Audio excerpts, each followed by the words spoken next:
So good morning, folks from the Ag Agency. It's March 1st, and this is a meeting of the Senate Agricultural Committee. And we kind of wanted to get some numbers and a handle on the dairy margin coverage program. And I presume that we're going to run short on money on that, but not knowing and not having any estimates, it's hard to go to approach and try to squeeze some money out of there to cover the costs. So I don't know, how would you like to proceed with that? Or are you or Jeff going to lead off on that, or? Right. Good morning, Senator Starr. Our plan for the morning was that I was going to give a dairy margin coverage kind of primer, just so that the committee understood how the program worked.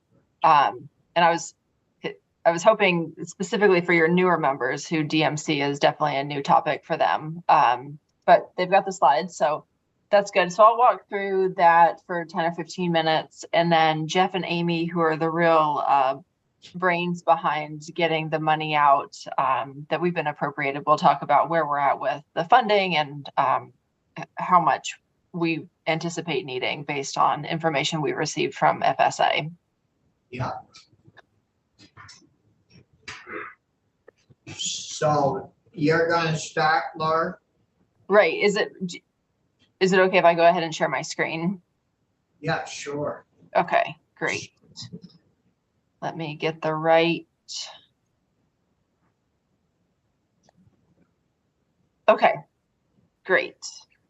So this is just a few slides about the dairy margin coverage program, the program review, and how it impacts Vermont dairy farmers. So there we go. So just a little bit of background about what the DMC is. It's a pretty new program. It was authorized in the 2018 Farm Bill, and it replaced the Margin Protection Program. And Senator Starr, you've been around long enough probably to remember all of the various acronyms of programs that we've had for dairy coverage and insurance programs, going back to the milk program, MPP, DMC. You know, it's kind of an alphabet soup of programs. These programs are always voluntary, and they're pretty much always run through the Farm Service Agency, which gives us a great opportunity to partner with that agency. And the program specifics are that DMC, it's an insurance program that provides payment when the difference between two sort of standard bearing price figures, the all milk price and the average feed price, fall below a certain dollar amount. And the difference between those two prices is considered the margin. So that's what, when you are buying or purchasing DMC coverage, you're purchasing an insurance program about the margin between those two figures that come from the USDA. So the all milk price is, there's all sorts of ways to think about milk pricing, but the all milk price is an average price received per hundredweight of milk, kind of generally across the US. And that doesn't take into account some of the things like the federal order pricing for specific regions. It doesn't take into account additional payments for quality or fat protein levels. It's just an average basic price. And then that's compared to the average feed price, which is the price of a prepared complete dairy feed from the federal perspective, which is corn, soybeans, and premium alfalfa hay. And that's all based on average current US prices. So we get the difference between those two. Is there a reason, Laura, or do you know of why the organic guys could not participate in the program? Organic farmers can participate. There's just no organic version of DMC that takes organic feed prices and organic milk prices into consideration. So we do have organic farmers enrolled in this program. Probably most of our organic community is enrolled. The difference is that because the payments are based on a conventional margin, and what happened last year with conventional milk prices being so high, that impacted the payments to organic producers because that was not reflected in the organic market, and they are reliant on the conventional operations, for the program to kick in. So if I could, so I guess I understand now why they did it. But you would have thought with a, all milk price, Mhm. that to me says organic and conventional, and that someone would have said, okay, here's the conventional all milk price and here's the organic all milk price. And if you're going to get both sectors involved, and I understand what you're saying, so the organic folks in essence would lose money because it's the conventional all milk price that we're talking about, right? Right. And I think with the historic highs of the conventional all milk price higher than it's ever been before, what happened is in some cases, conventional farmers were receiving more for their milk than organic farmers were. And there was just really a significant market disruption that has never happened before. So in that case, the DMC didn't work as it was intended to because of that really sort of odd circumstance of conventional prices going so high. Okay. Yeah.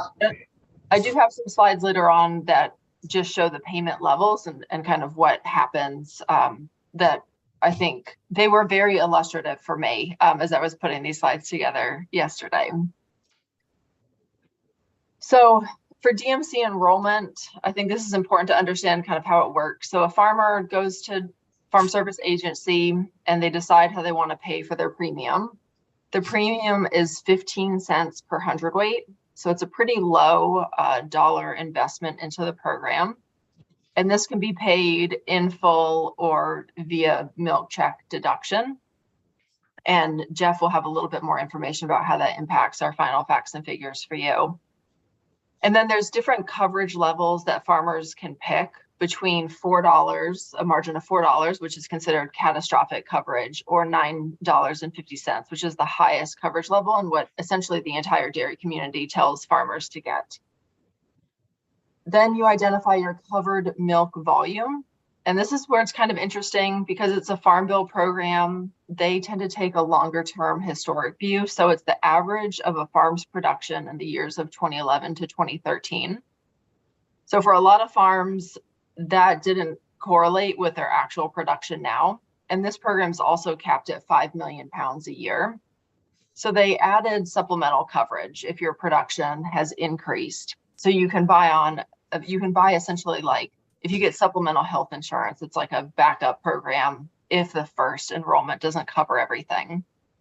And then for operations that have started post 2013, they have several different options to determine their production history. So that's the number that you pay for and what you enroll at.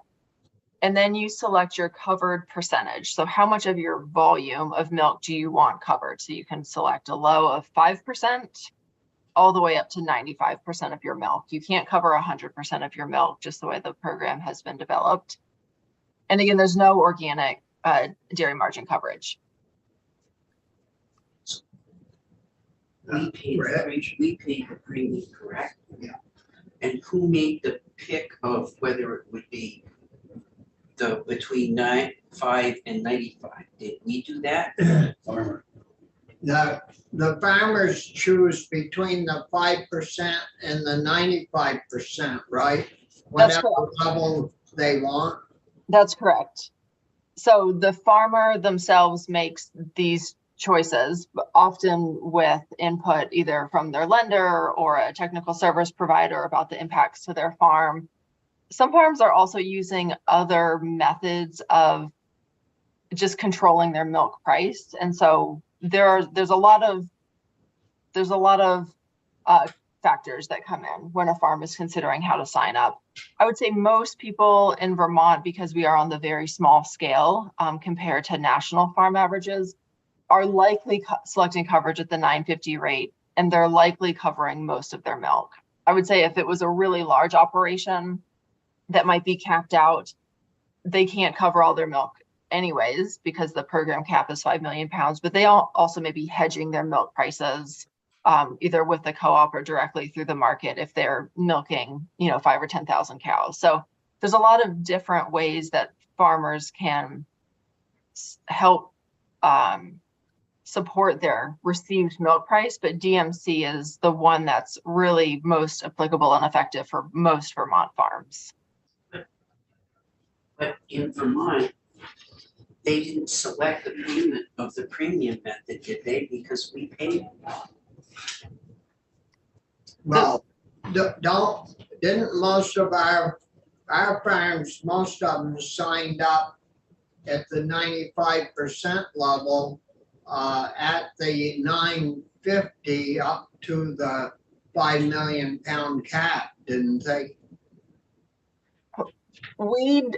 I don't believe that we get information about the specific program coverage levels that the farms choose to enroll in, but what we have heard anecdotally is that is where a lot of people are picking, because that's what makes the most sense. The farms have to pay the premium before we reimburse them. So Yeah.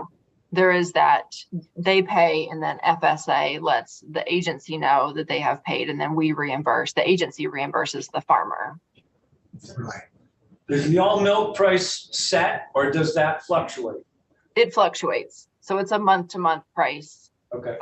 It just doesn't take into account the market order differences. I still don't get if we paid the premium and normally they elect how that worked. Because we paid the premium, not the farmer. Right. We reimburse. Yeah, the farmer pays, we reimburse. The farmer paid and we reimbursed, okay, so why would anybody not do the 95% Up to the cap. up to the cap if we were paid? Good question. Yeah, I I don't think a think lot of them did. so you haven't looked over the numbers and the size of the farm to determine if the majority did sign up for the 95% up to, of course, the big guys up to the cap. That's a question that I can't answer that. I don't know, Jeff, if there's a way for us to correlate back the information we get from FSA. Not that I'm aware of, Laura. It's, we get a number from FSA of what the reimbursement amount is, but we don't get the levels of the sign up that the farmers did. Or even the number of cows, probably. You probably don't get whether they're a small, medium, or large farm. No, we don't, Senator. We can cross-reference the list against our own records, but that's not included in what's provided us. No. No, did you have other questions? No, I'm just trying to understand how we did it, because they normally elect what their insurance level is and they pay it themselves, but they paid it and we reimbursed them. Right. Okay. You could probably get a sense of it if you took the total amount of premium paid divided by the number of farms, you get a sense of Yeah, where. you could get a sense of all of that. I just didn't know the structure of how we did what our payment. I thought we just paid. So do you have any, well, you're not finished, are you, Laura? No, I have a couple more slides, and I think these last few may help with just understanding how the program works from the farmer perspective. Yeah. So the DMC outlook for 2023 is much different than 2022. Based on projections, the first 9 months of the year will likely have DMC payments. And just to remind you, the enrollment period did close at the end of January. So if you signed up, that's great. If you didn't, then you're out of luck at this point, because signups are closed. So why is this happening? I think that's an interesting question to ask. In 2022, feed prices were high, but milk prices again were at that historic levels. And so in 2023, feed prices are remaining high, although they are declining.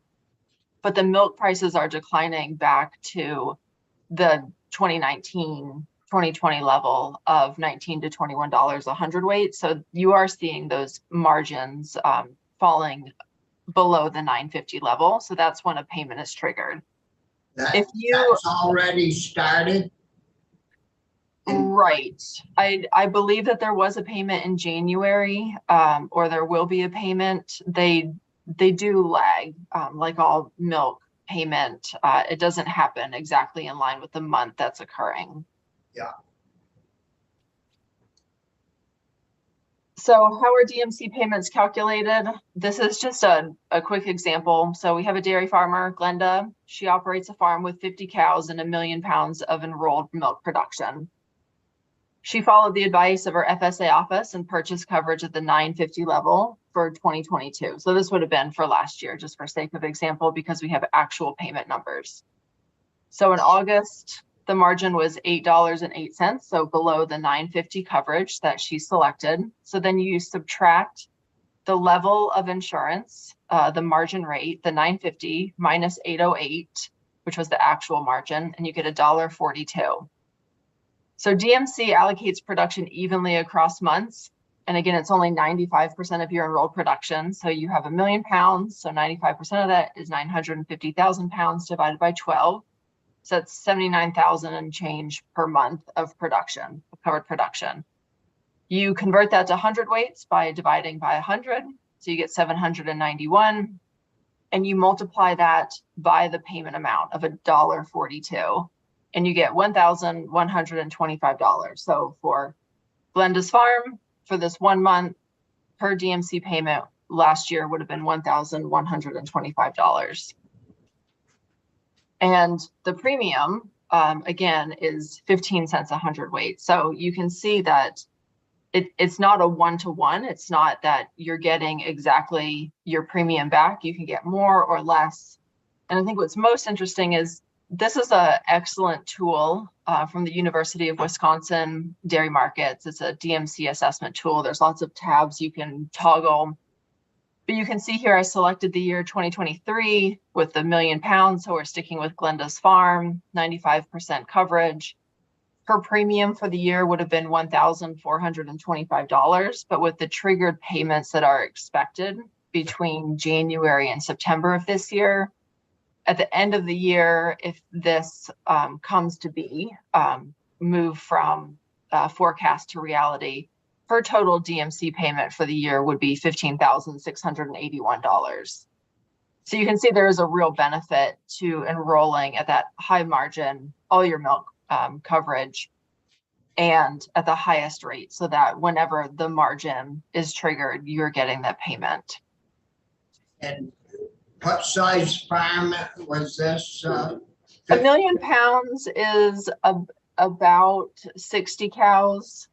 So it's a pretty small farm. And you can imagine a $15,000 payment for that farm would be really meaningful. Yeah. So I can hand it over to Jeff. I'll stop screen sharing and let Jeff and Amy walk through where we're at with the program. Yeah. Any other questions for Laura? No, nice job. Yeah, thank you, Laura. So good morning, Scott, or Jeff.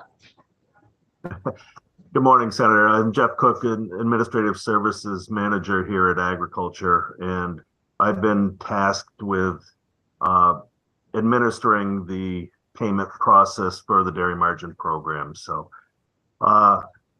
we've put together a simple summary page, which submitted to the committee yesterday. It breaks down what happened in 2022 and the current year for 2023, the applicants and where the money is at this point and where we're looking or projecting it to go to. So in 2022, there were 432 participants in the dairy margin program. FSA gave us information on all of those. We have currently expended 1.46 million to those applicants. We still have 12 applicants that aren't finalized. They either haven't given us, filled out the application form they need to, or they have filled out the application, but there's some other things that got to be corrected for that.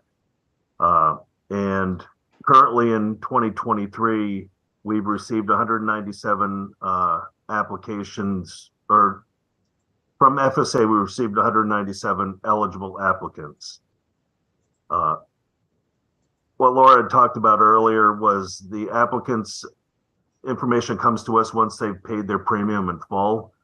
And most farmers choose to do the milk check deduction method on that. So we have a number of farms that have not, their information hasn't come to us yet for 2023. We anticipate that'll happen probably up until May before we get the entire list. FSA has told us that they've had 419 farms sign up. So we still have another 220 farms that we don't have the information on for 2023. Based on everything, the numbers that FSA has given us on where the coverage levels will be is, let me back up. I'm sorry. The chart shows that we have unobligated funds of about 340,000 at this point. So if we paid everyone that we have applications for that are eligible, that would be the balance in the account. FSA has given us a number of 712,000 remaining for the farms we have not seen yet. So to include them and to make everyone whole for 2023 would be a shortfall of about 372,000. And I think that's kind of the number you're looking for here, Senator Starr. Yeah, yeah, because I don't know if you can tell by what you've had come in, but I kind of thought that the bigger guys would get signed up, the 32 or so, 33 bigger ones would get signed up and get their money, and there wouldn't be any money left for the little guys at the tail end. But I don't know if that's an accurate statement. Actually, it's quite opposite of that. It is. The smaller operators are the ones that are kind of leading the charge for the money. But the larger ones have signed up. We have a number of our LFOs that are on the list that are eligible. Paperwork has been sent to them, but they just haven't filled it out and sent it back to us yet. Well, the little guys they're doing good then. They are. They need the money. Quite frankly, all farms need the money, but that the smaller checks for the smaller farms seem to have bigger impact to them. Yeah. Brian? Thank you, Mr. Chair. So Jeff, the shortfall could be affected by the all milk price though, correct? As we proceed further into the year? That I'm not sure of, Senator. I know when we asked FSA for the numbers, they gave us, they were saying 419 farms have signed up for the program. The sign up period has now closed. And what the premium amounts that they have to pay to FSA, which we are reimbursing, would be this 712,000.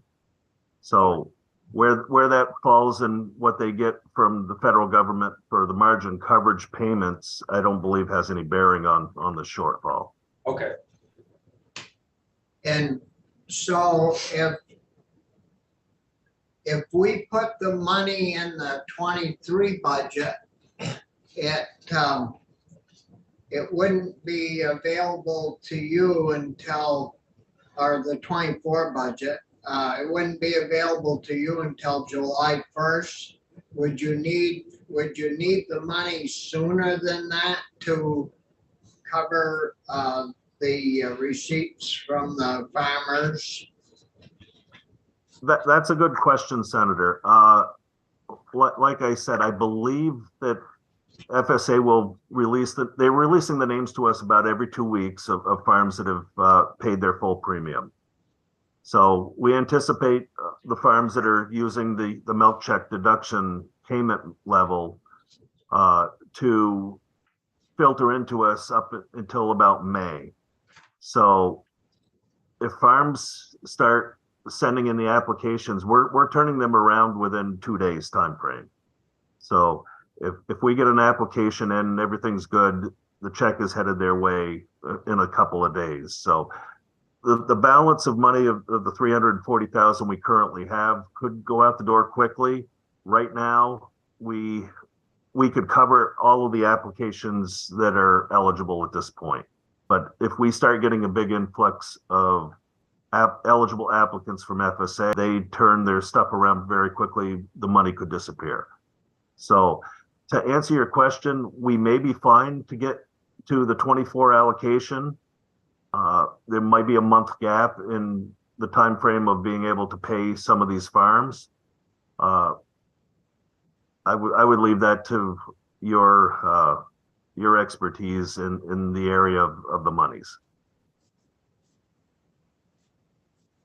Well, I mean, if they were rolling in the dough, you might say,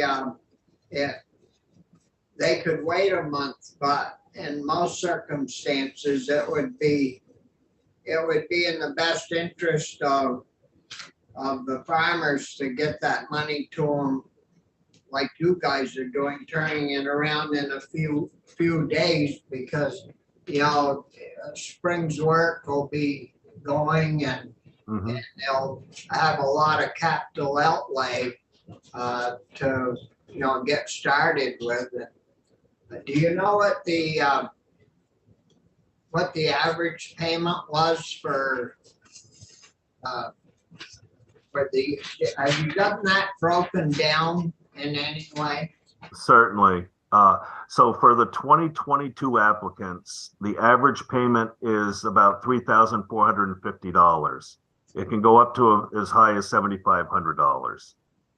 And currently for 2023, and it's probably because of a smaller sample of numbers we have, the average payment is about $3,800 right now. But I imagine that will drop as some of the smaller payment levels start coming into us. So yeah, that's quite a lot of money. Then 3,800 that that would make quite a difference for the farmer. Certainly.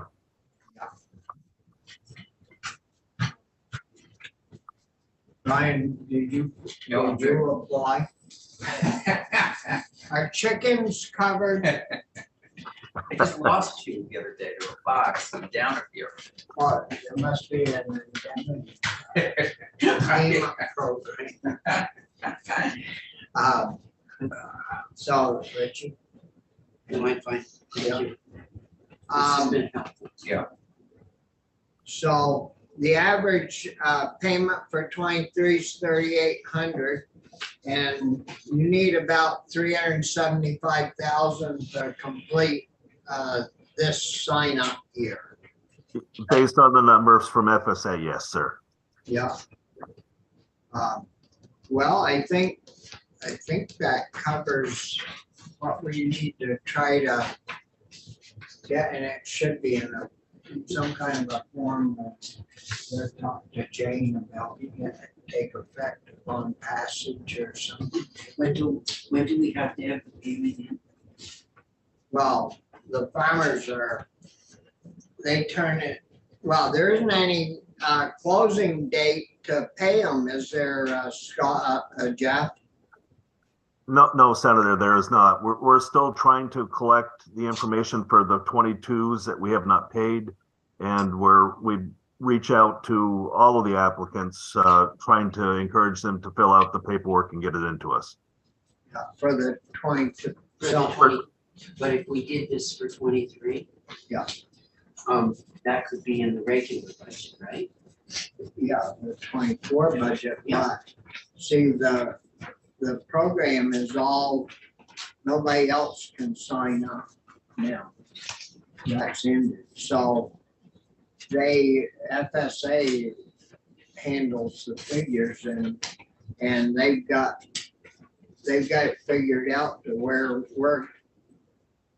if they send their bill, if the farmer pays their bill and rather than having it come out of the check, they need 372,000 To pay for 22. No, Oh, that's to 23. pay for 23 this year. Last year, they've got that figured out, so they'd have a carry forward for 23, but not enough to, Carry into 23. yeah. Okay. Yeah, so I think we're, is there anything else we should know about? Jeff? I believe that's the most information I can give you, Senator. Where the program is, the farmers are happy with the program. They obviously would like more money that we can give them. But for all in all, the program is working pretty well from my standpoint. No complaints? They aren't complaining because you send it to them, are they? No, they're not complaining about that. It's they're very happy to get the reminders because a lot of them, farmers, they're busy folks, and they look at something and they may put it to the side and something else comes up and they don't get back to it. So we're trying to be as diligent and provide as much customer service to them as possible to encourage them to fill out this paperwork and get the payments to them. So it's been a good program. You have to remind them to get that paper out from behind the bread box and get it sent in. Yeah, we just hope they didn't use it to start the fire. Yeah. Well, Amy, did you have some comments in regards to the discussion?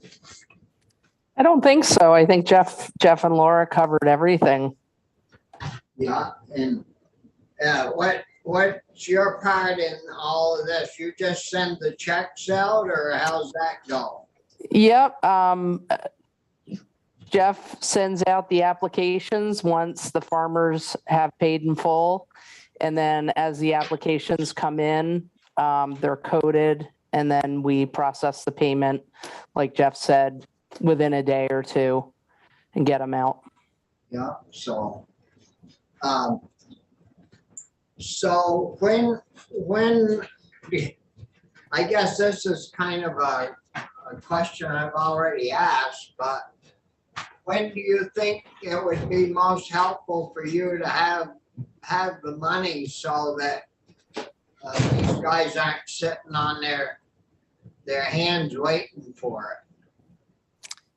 Yeah, that's a hard, obviously the sooner the better so that we have it available, but it really does depend on the timeliness of the farmer completing the application in the W-9 form and submitting it back into us. So we'll send it out as soon as FSA provides us the information that they are paid in full. That'll go right out. We have sent numerous reminders. We've made phone calls also to follow up. Like Jeff said, we still have 12 from 2022 that are either partially in process or have not submitted their applications at all yet. And that's after us making multiple attempts to have them submit. So assuming everybody submits as soon as they're paid in full from that deduction from their milk check, then we would need that money obviously sooner rather than later. But if we have some folks that are, sort of straggling to send in the paperwork, July might be fine. Well, 372,000 though would cover quite a few of those payments. So it would leave quite a few hanging for a while. I wonder, well, we'll check it out with Anson, but I wonder, you guys don't have any extra money kicking around that if this was in the 24 budget,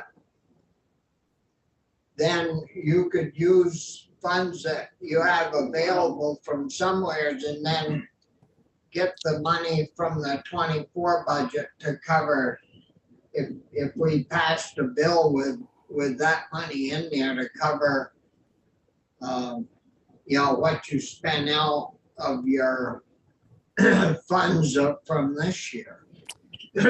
Yeah, I wouldn't recommend that because we are dealing with ARPA funds, so they're federal funds, and audit wise, I wouldn't want to make payments out of a different fund and then convert it over to ARPA funds come the beginning of FY '24, if Yeah. that makes sense. Yeah, They're pretty fussy about that. Yeah, they aren't too lenient on swapping dollars. Right. No. Well, Brian, Thank you, Mr. Chair. We just had a live mouse. What do you put here? I gave him to the janitor. Yeah. Anyway, hopefully he or she got fed. I want to go back to the organic piece, and I don't know, we're hearing from folks that they wanted to get that 9.2 million. I'm just wondering if are there any states where the organics were covered by a margin coverage like this, or what? Is there any suggestion from the agency about how we could include them in this or somehow run a parallel program? Or I don't know exactly if I'm asking it the right way, but that's still out there and it's a need that we still have to sort of figure out what to do with. That's a great question, Senator. To my knowledge, there are no states that run organic programs separate from conventional programs. I think, like I mentioned in my testimony a few weeks ago, Vermont does have the highest proportion of organic farms for the entire farm community per state of any state in the US.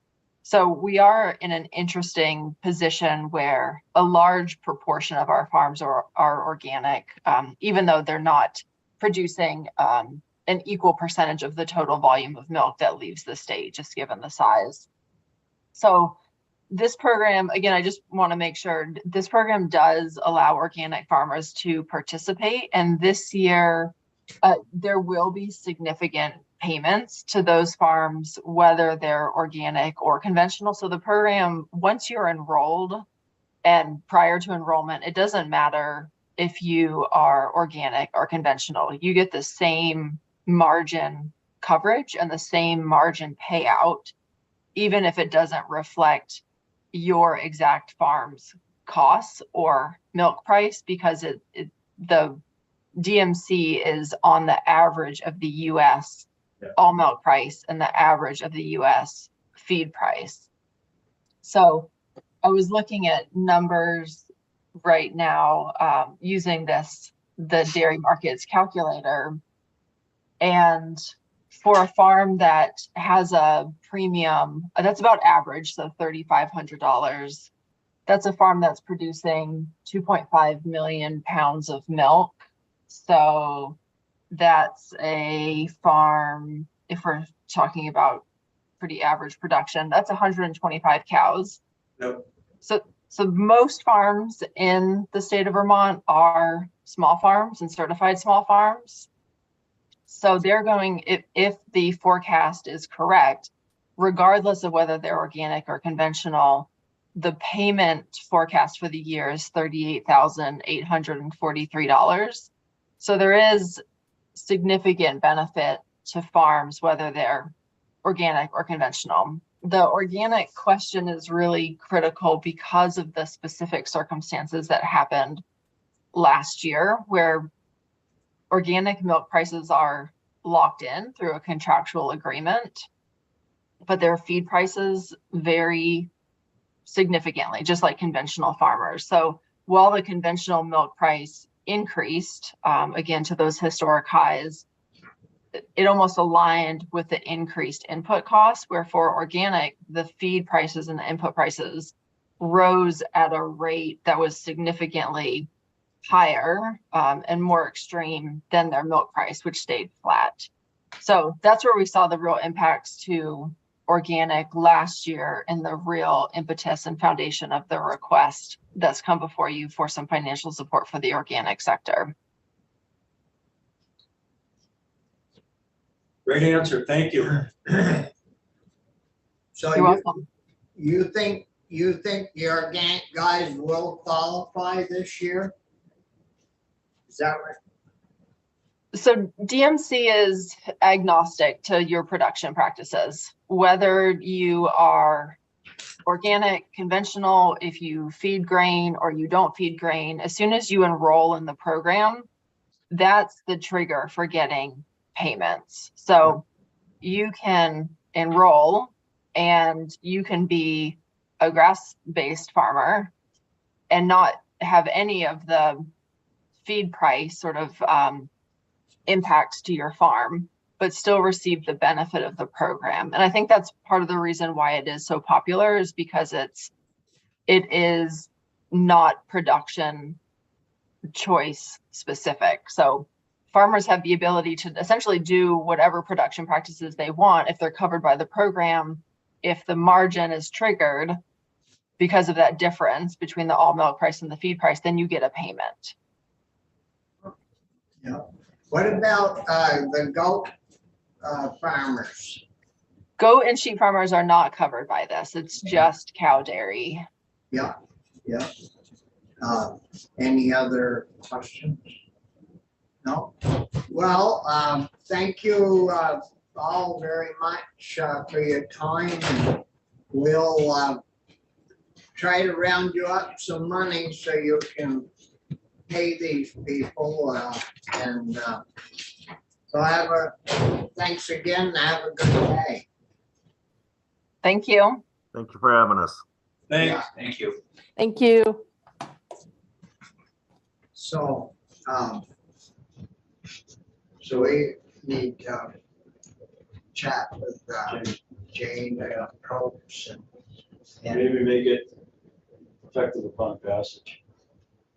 Because you're gonna, if you wait till July 1st, then it's gonna be months after that. yeah.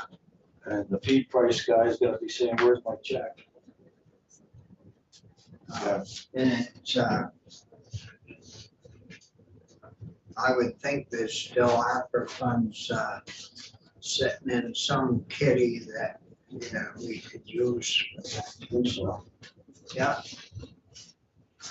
How you feeling today, Irene?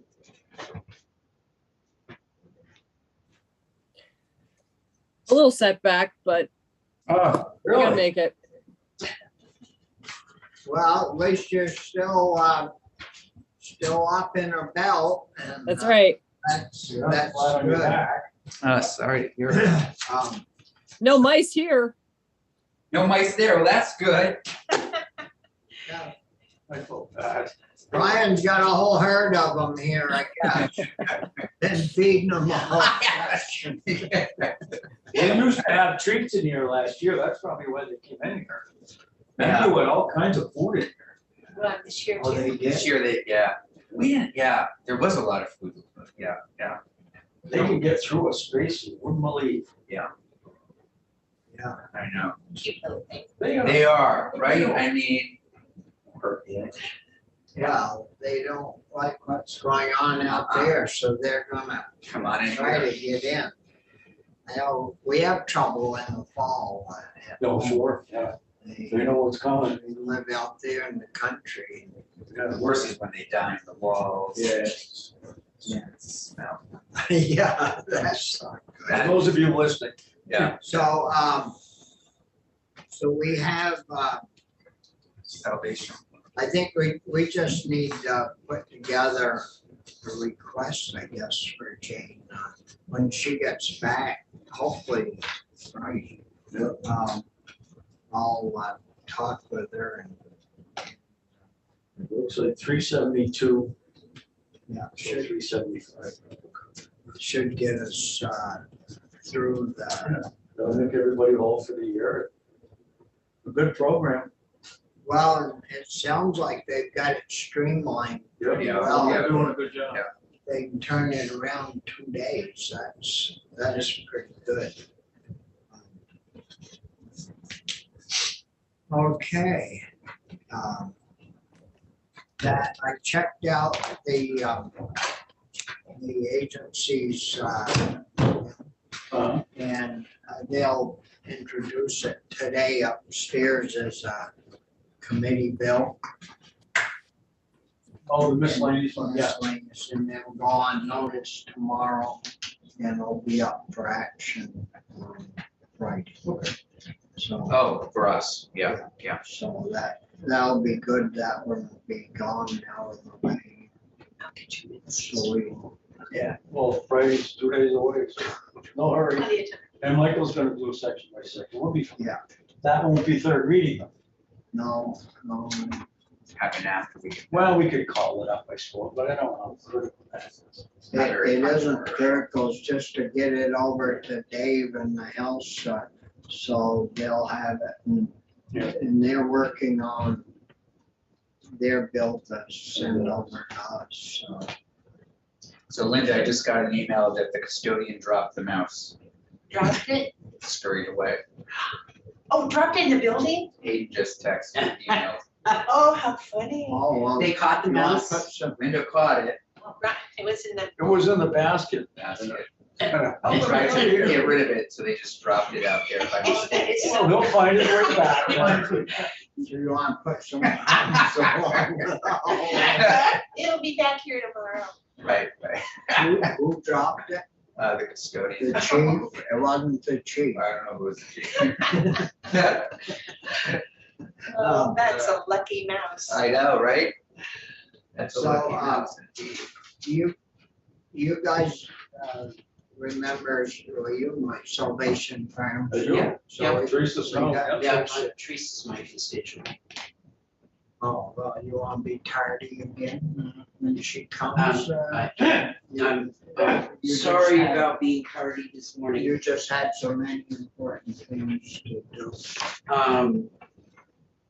No, we just had Dale pull a contract from Green Mountain Development, Developmental Disability Services. And we've got 123 individuals with developmental services problems that their service providers on, because they pulled the contract. And they pulled the contract yesterday. Oh, God. So you had to deal with that. Yes, I've had to deal with that all morning, and they're trying to move some of the 93 employees to Blue County Mental Health. So I was on a Zoom with the director of our mental health program this morning. Well, I guess you had a good reason. Well, fair When reason. when is she gonna come and testify? 10:30, so, Awesome. so we've got, They have a whole plan to do basically like the Food Venture Center in Johnson. And so that's what she wants to talk about. so, yeah, and I don't know, we've got her, we've given her, quite a lot of time, and there's, a meeting at, thing at 11:30 that, some of us have been invited to, so we'll try to get done. This is a high-powered Democratic thing. No, No, it's low-powered Democratic thing, high-powered people. Just check. So, why don't we, take a half hour off and you can finish up your That'd be work, helpful. because I know you didn't get your work done. I just got a message from Monica White at Dale, who pulled the contract, and she said, You know what, there must have been a reason. they've been investigated by the Attorney General's office, and there's some indication that the Attorney General's office found Medicaid fraud. That's second. So, Linda will recess. Irene will be back about 25 after.